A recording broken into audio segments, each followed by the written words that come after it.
youngest daughter just turned 18.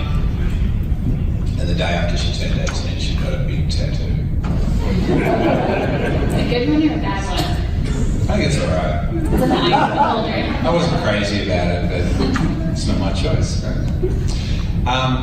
So we've done a lot of work on parenting of teenagers, and I think the first thing that I like to emphasise is that, in fact, when your child shifts from being a child to a teenager, it's kind of a really difficult and sad time in some ways for an adult, because you had this child who was extremely affectionate and just wanted to tell you everything and wanted to be with you as much as they could be, and so parenting a young child is hard, but you get this enormous reward, of the affection of your child and so forth. And then they move into the teenage years, and they suddenly, for reasons that I've already articulated, they want to start pulling back, and that's important and healthy and good.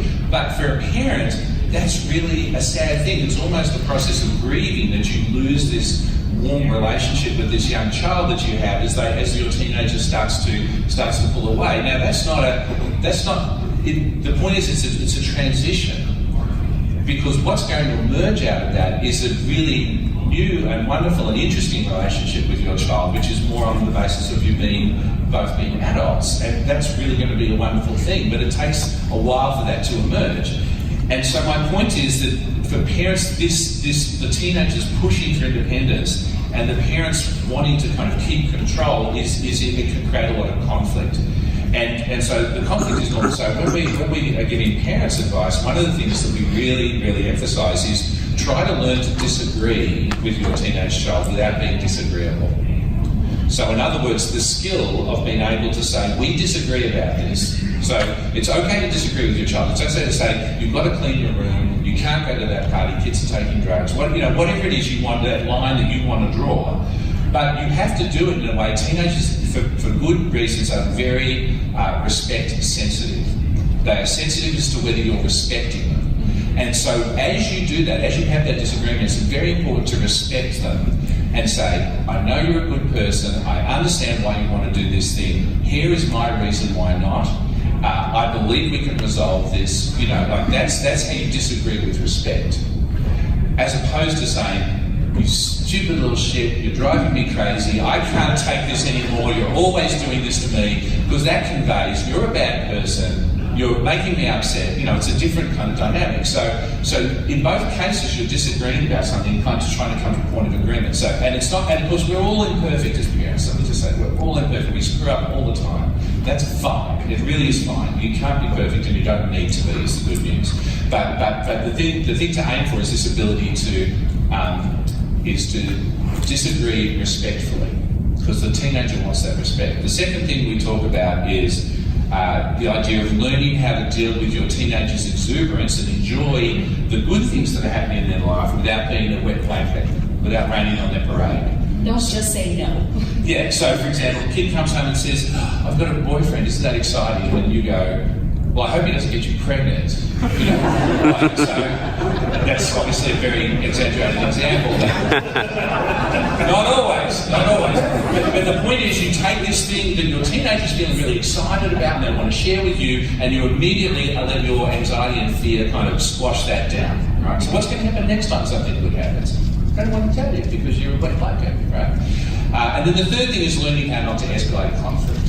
So there's a lot more to say, but if you want 3 quick skills that we've found in our research are related to good outcomes for teenagers and their relationship with their parents, they're 3 that I would emphasise. Relatively quick one to build off the black and white world here. The worst thing that we have encountered as perhaps college professors are the kids who were told what black and white was, as opposed to learning how to figure out which side of this gray ends up in. In the world, at least the world I'm living in, it seems more and more gray and less black and white every day. And so the ability to guide towards making good decisions is far more important than having them make the right decisions. If only there was a point in time when they had time to experiment socially and emotionally and to build themselves. I think I'll wrap up at this point, and then we wanted to do an activity and some questions. But Nick touched on this, and we talked about it last night when we were all together. So before Hope Lab, I worked as a clinician for 9 years with people with serious mental illness. And when I first started out, I thought the best service I could do to the people I was working with would be to help alleviate the symptoms they were experiencing from their mental health challenges, be it hearing voices or maladaptive thought patterns.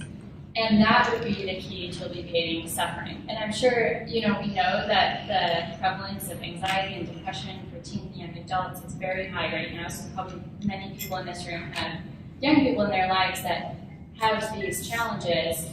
And what I learned through working with my clients was that, yes, that those symptoms cause suffering, and it's really important to address them.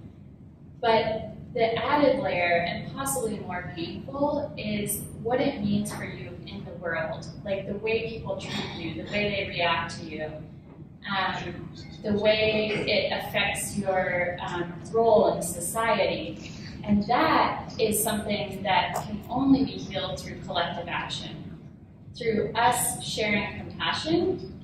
And this message, and Nick touched on it, it's hard to achieve, but it's this dialect we call of acceptance and change. So if you can truly talk to your team and say, like, you might be going through all of these challenges, but you're okay as you are. Like, we love you, we accept you as you are, we respect you, and we can work on changing and making things better for you. I think that is the message that can almost immediately, even if there's some, really difficult, be it panic or anxiety happening, just knowing that you're safe as the person that you are can be incredibly powerful and give you the freedom to start addressing some of those challenges. Yeah. Okay, so I think now to serving their interests, to want to reduce their anxiety, get the kids on some certain path so they can stop worrying. I mean, it drives me mad that people put this kind of pressure on kids at a time of life to serve our own interests. It's really nuts. And and unfortunately, and I would say it's particularly true in this country as opposed to Australia, where I'm from, the ridiculous system, and I say this as someone who works in universities, of university admission here, and the way in which, if you want to go to some of these aspirational universities, you have to have lived this kind of charmed life of playing the violin and being captain of the debate team and having volunteered all the time and have a 4.0 and like it's just nuts. Exactly, it's nuts, and the pressure we are putting on kids, and this idea that and of course if we would be a little less precious about which damn school they went to, that would be a big help. We would say, let's find a school that's a good fit for you, not the one that I as a parent have this warm fuzzy feeling about because it's a fancy school and my neighbours will think well of me. So anyway, I'll stop my rant there, but I just think this is so important. We are exactly out of time. We'll stay. Thank you, everyone.